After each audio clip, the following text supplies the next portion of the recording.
स्वामी समर्थ या वारुळातून कसे प्रकट झाले तर इसवी सन 1459 मध्ये नृसिंह सरस्वती महाराज गाणगापूरहून श्रीशैल यात्रेनिमित्त कर्दळीवनात येथे अदृश्य झाले.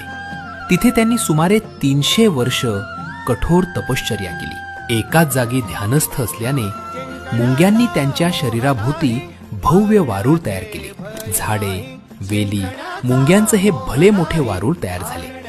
मग एके दिवशी उद्धव नावाचा लाकूड तोड्या त्या ठिकाणी येतो. तो झाडे तोडत असताना त्याच्या कुऱ्हाडीचा वार चुकून त्या वारुळावर पडतो. वारूळ फुटताच रक्ताची धार वाहू लागते.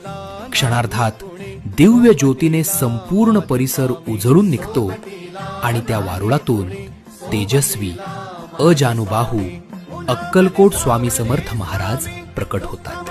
हे पाहून उद्धव घाबरतो. त्याला आपल्या